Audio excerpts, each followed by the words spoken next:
All right, let's get straight into our first topic now, shall we?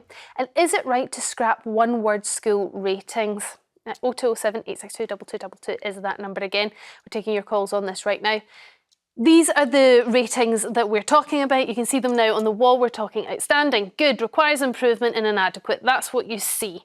Many parents rely on these to help them choose their school or nursery, but the government said that a change was needed following the death of head teacher Ruth Perry, who took her own life after her school was rated inadequate. Now, Ofsted will still inspect schools against the same standards, and it's hoped by September next year parents will be able to view a new report card describing what the inspectors have found. Do you think this is a better system, or did you actually decide your child's school based on these ratings? Do let us know, give us a call and let us know your thoughts on this. Where does our panel stand? Lynn, do you think Ofsted should change its rating system? I don't think it should change its rating system, but I do think they should change how they go about doing things. I spoke to my mum earlier because she ran a college that was Ofsted inspected. Okay. And she said that it was very gruelling and caused a lot of anxiety because sometimes these inspectors would just turn up on a whim. And, you know, it's sometimes unfair to just on the basis of turning up randomly, being there for 3 days and saying, you know, inadequate or fantastic or good or whatever the case may be, the rating. So I think I would like to see a better change in terms of how they go about inspecting. So you don't think it should be spot checked?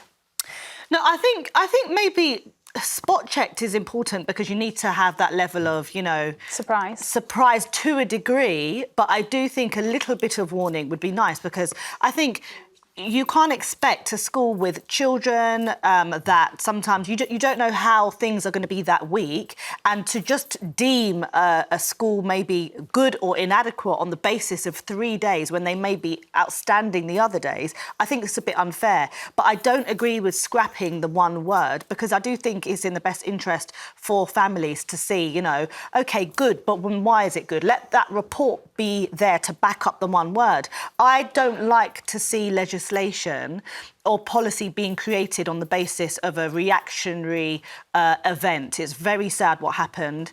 You know, she felt she had to commit suicide. I'd rather see teachers, head teachers being empowered to handle these inspections as opposed to just this reactionary move because she's committed suicide. To Ruth Perry. It's interesting, actually, the criticism towards this change is that maybe we're taking the teachers into consideration more than we're taking the children, and we need the children to be the main focus here. As you can see, that's pretty easy to understand for any parent. Maybe that is just the easiest way to do it, Nina. Easy is not always best, is it, though? You know, it's obviously very easy to say outstanding, good, requires improvement, inadequate, but that doesn't go into the nuances because it's very easy with if a school is dreadful or it's fantastic. It's the bits in between, and most bits are in between. And I don't see why parents shouldn't be prepared to read an A4 sheet of report card, or, you know, if they can just replace it with a sentence rather than outstanding. Outstanding is outstanding. Good, but it's fantastic for this, or blah, blah, blah, blah. So parents need to be able to understand why these reports are in. And I disagree with you. I think it's going to be a spot check. No warning, spot check, just do it, because otherwise you can, you know, it's like... But does Lynn have a point? Because, I mean, saying a spot check is a spot check, so no warning. I think they can call the day before, actually, to let you know that they're coming, so you can make some arrangements, I suppose. But can you sum up a school, even if you're going to do it in an A4 bit of paper and go through each category explaining what the grade was for each category? That's just on one day. Is that fair to judge a school in the operations of one day? I don't think they do one day. I think it's over 3 days. Over 3 days, but still, we're talking every other organisation. One day for a month. I think every other organisation is given a little bit of warning, and those are people that you're dealing with in offices like audits. Yes. You're dealing with adults there. You're with schools, as we know, we were all there or have children. Children can be unpredictable. Life can be unpredictable in schools. So why are they held to such a standard where, you know, because just it's to have so a bit important. It's so important. It is, you know, the children are our future, and education is the most important thing for them. And so the most important thing is that the schools should be capable of providing the best education possible in the best possible circumstance. So that is why it's so important. And I think a spot check is But let's say, for example, vital. Nina, let's say, for example, there's 2 teachers that have called in sick that day, and there are 2 children specifically in that class that have had some sort of issues at home, and that's being reflected in the classroom. So you've got a situation with 2 teachers down who usually facilitate for those special needs children. Just on the basis of that situation, that school's going to be downgraded as inadequate. But the thing is, hopefully the inspectors, a lot of them are ex-teachers. A lot of them will understand a situation, and they know this. They're not dealing with a supermarket. They're dealing with or an office. They're dealing with children. They know these things happen. They know people are ill. Teachers are off. But they also what they need to assess how the school deals with a situation like 2 teachers being off and 2 special needs children not having the correct assistance. I still like the one word. Let's go to the calls. Albert from Devon. I believe you're a former teacher, Albert? I am, yeah. I've retired now, but I was a secondary school teacher for 30 years.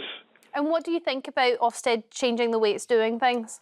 I think Ofsted should be rethought from the very beginning right to the very end, because I've been through the Ofsted inspection, I'd say it must be about 7 times in the 30 years I was teaching, and it's changed. Every single time I was Ofsteded, it changed. It was never the same twice. Sometimes the very first time it was we had 20 inspectors in for a whole week. Everybody got observed. And then the last time I was through an Ofsted inspection, it was 2 or 3 inspectors, I think, came in, and they were there for 1 day. So it's changed dramatically over the time that I was a teacher. And to give a school a 1-word rating is just completely unacceptable. In secondary schools, we often have, they all have open evenings. They happen, say, end of September, beginning of October, where the parents of the Year 6 students and the Year 6 students, that's from primary school, come in and they have a look around the secondary schools local to them to see which ones they think are the best and offer the best options for their child. Albert, I think open days are amazing, but you appreciate that an open day where a school can get prepared for a situation and it is ready for the parents to come is a very different situation to a spot check of inspectors just making sure that that school is running the way they say it is running, day in, day out, every single day. And I suppose that's probably what parents are more interested in. They're more interested in the real day-to-day runnings of a place.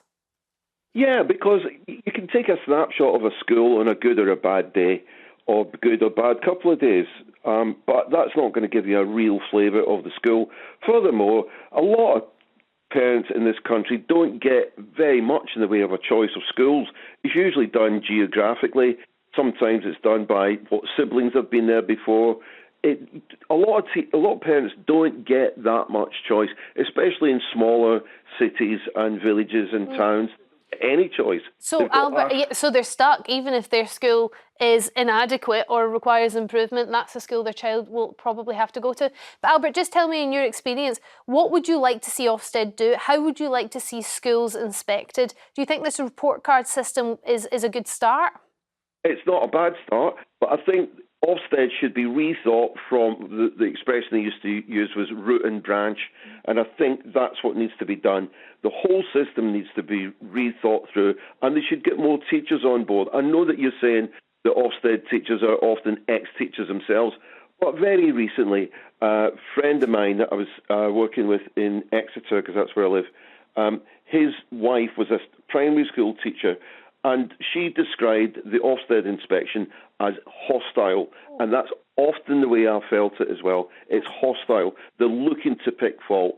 They're looking to find things that they can criticise in the school, and they very rarely do much in the way of praising schools. That's my experience, and I've been, as I say, Ofsteded about 7 times. Albert, thank you very much for your call and your insight into that. Hostile is certainly not the experience that we hope teachers are facing in these inspections. But Irene from Somerset, I believe you were a teacher as well? I was, yes, for many, many years. And do you have the same experience when it comes to Ofsted inspections? I agree absolutely with your previous caller. I taught pre-Ofsted and post-Ofsted, and Ofsted merely, well, we had inspections and inspectors, of course, local ones from local authority before Ofsted. So it wasn't that nobody was inspected, but it was a very different proposition. Ofsted put schools and teachers into a straitjacket. It wasn't a one-day inspection or a three-day inspection. It was a whole year's stress.